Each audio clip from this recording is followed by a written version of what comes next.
হেলাল ভাই এই প্রসঙ্গটা বলবেন যেটি জনাব শরীফুজ্জামান শরীফও বলছিলেন যে সরকারের এক ধরনের পক্ষপাতিত্ব উনি এখনও লক্ষ্য করেন। আগে তো খুব জোরালোভাবেই ছিল একটা পক্ষের দিকে। আপনি সেটি মনে করেন কিনা যদি তত্ত্বাবধায়কের ফরম্যাটে যায় এই অন্তর্বর্তী সরকার, তাহলে নির্বাচন কেন্দ্রিক আয়োজনই তো তার মূল কাজ হবে। সেক্ষেত্রে নিরপেক্ষতা খুবই জরুরি বিষয়, যেটি আপনার দলের মহাসচিবও বলেছেন।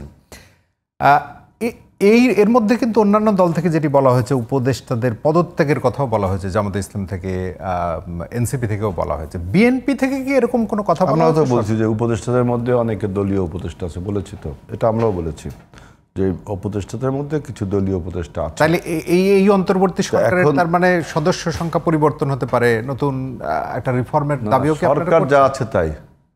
আমরা তো বললাম যে শরীফবা যেটা বলছে যে এখন পরীক্ষা তুমি নানাবাড়ি যেতে পারবে না, মানে অন্যদিকে কাজকাম করতে পারবে না, এইটা বললাম। এখন বলেন যে বর্তমান যে প্রশাসন আছে এবং পুলিশ প্রশাসন, ব্যুরোক্রেসি এবং ল এনফোর্সিং, এই দুইটা কিন্তু নির্বাচনে খুবই গুরুত্বপূর্ণ জিনিস। তৃতীয় গুরুত্বপূর্ণ জিনিস হলো পোলিং অফিসার, প্রিজাইডিং অফিসার, এই তিনটা হলো গুরুত্বপূর্ণ জিনিস। এখন আমরা দেখেছি যে প্রশাসনে আপনার প্রথমে তো একটা দলীয় সরকারের তারা নিজেরাই বলতো, যেমন এনসিপি বলতো যে আমাদের সরকার, নির্বাচন সরকারও বলতো, আমাদেরগুলো বলতো। কিন্তু এই দেখবেন যে আমরা বলতাম যে আওয়ামী লীগের যারা আপনার পরাজিত আওয়ামী লীগের যে সমস্ত ব্যুরোক্রেটসরা এখনও কিন্তু আমলাতন্ত্রে রয়ে গেছে এবং এদেরকে আপনার প্যাট্রোনাইজ করছে জামাত। জামাতের সাথে তাদের একটা নেক্সাস হয়েছে যে সরকার যদি পরিবর্তন হয় তাহলে জামাত যেন তাদেরকে এক্সেমশন দেয়। যে অন্যায় তারা গত 17 বছর করেছে আমলাতন্ত্র, সেই অন্যায়কারীরা কিন্তু এখন বিভিন্নভাবে প্রশাসনে আছে। জামাত এই কাজটা শুধু প্রশাসনে না, আপনার প্রান্তিক লেভেলের রাজনীতিতেও করছে। এটা প্রান্তিক লেভেলে আওয়ামী লীগের যে সমস্ত নেতাকর্মীরা আপনার অন্যায় অত্যাচার করে গ্রাম ছেড়ে পালিয়েছিল, তারা কিন্তু আবার জামাত তাদেরকে একটা টিকিট দিচ্ছে, ওই যে সদস্য ফন তাদেরকে হালাল করছে।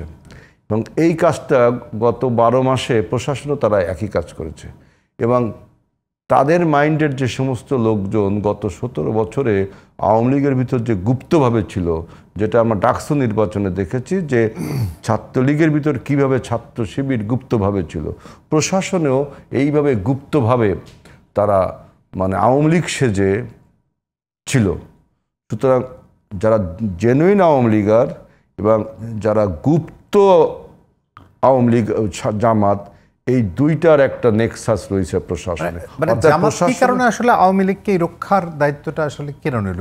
মানে ভোটের হিসাবে? আমার কথাই কি আপনার মনে হলো যে আমি বলছি জামাতকে আওয়ামী লীগ রক্ষার কারণে? আমি বলছি জামাতের এটা একটা কৌশল যে গত 17 বছরে সমস্ত রাজনৈতিক দল রাজপথে একমাত্র উদ্দেশ্য ছিল আন্দোলন করা, শেখ হাসিনাকে টপল করা। জামাত করেছে কি আপনার আন্দোলন করেছে যেটা লোক দেখানো। আমরা 28 অক্টোবর 2022-23 সালে 28 অক্টোবর দেখেছেন বিএনপির সম্মেলনে, যখন বিএনপির অনুষ্ঠানে ক্র্যাকডাউন হলো, ইভেন গণ অধিকারের নূরের ইসেও ক্র্যাকডাউন হয়েছিল, অথচ জামাত কিন্তু নির্বিবাদে আপনার এই মতিঝিলের কোথায় যেন করে গেল, দেখলেন না? অর্থাৎ এই 17 বছর জামাত খুব সুকৌশলে আপনার আওয়ামী লীগের সাথে মিশে গেছে। আওয়ামী লীগ বুঝতেই পারেনি যে জামাতের সাথে তারা কাজ করছে। 5ই আগস্টের পরিবর্তনের পরে আমরা বুঝলাম যে এরা আসলে আওয়ামী লীগ না, এরা আসলে জামাত। আপনার ঢাকা বিশ্ববিদ্যালয়ে যখন ছাত্র শিবিরের কমিটি ঘোষণা করা হলো, তখন প্রথম প্রকাশ করলো যে আরে এই ছেলে তো ছাত্র লীগের অমুক ফ্যাকাল্টির নেতা ছিল, অমুক হলের নেতা ছিল, এখন শিবির করে। প্রশাসনে ঠিক একইভাবে আপনার জামাত শিবিরের লোকজন এবং পতিত যে আওয়ামী লীগ, তারা আবার একটা জিনিস দেখলো যে আমরা যদি এখন এদের সাথে নেক্সাসটা গড়ে উঠি, তাহলে একটা যদি জামাতের সরকার গঠন হয় তাহলে হয়তো আমরা এক্সেমশন পাবো, রেহাই পাবো। কিন্তু একটা নতুন সরকার আসলে, বিএনপির মতো সরকার আসলে হয়তোবা আমাদের অন্যায়ের বিচার হতে পারে। তাছাড়াও দেখেন যে আমাদের এই পরিবর্তনকে দেশের ভিতর দেশের বাইরে অনেকে ভালোভাবে মেনে নিতে পারেনি। অতএব আমাদের মানে দেখবেন যে মূল আলোচনা হলো যে বিএনপিকে ক্ষমতায় আসতে দেওয়া যাবে না, এরকম একটা মানে অসুস্থ চিন্তা তারা করে। তাহলে প্রশাসনে এবং পুলিশ প্রশাসনে এই যে জামাতের একটা প্রাধান্য রয়ে গেছে, এই আমরা বলছি এখানে একটা পুনর্বিন্যাস দরকার। প্রাধান্য রয়ে গেছে বলে কি নির্বাচন হবে না?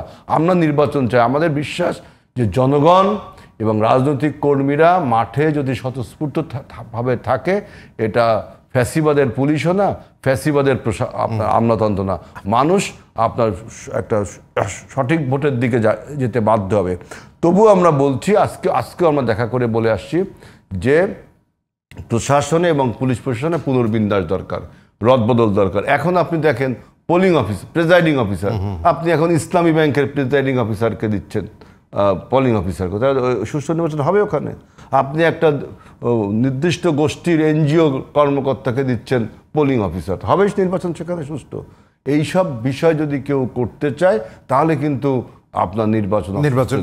সুতরাং আমরা পোলিং অফিসার, প্রিজাইডিং অফিসারের নিয়োগের ক্ষেত্রেও আপনি দেখবেন স্কুল, মাদ্রাসা, কলেজগুলোতে জামাতের সভাপতি, অ্যাডহক কমিটিতে জামাতের লোকজন, ওই যে প্রশাসনে যদি ওদের আছে সব তাদের বসায় বসে, তারা যদি পোলিং অফিসার, তারা যদি প্রিজাইডিং অফিসার, নির্বাচনটা কিন্তু সুষ্ঠু হবে না, বরঞ্চ নির্বাচনে একটা ভয়াবহ অবস্থা রূপ নেবে। সুতরাং সরকারের উচিত হবে আপনার নিরপেক্ষভাবে পুনর্বিন্যাস করা।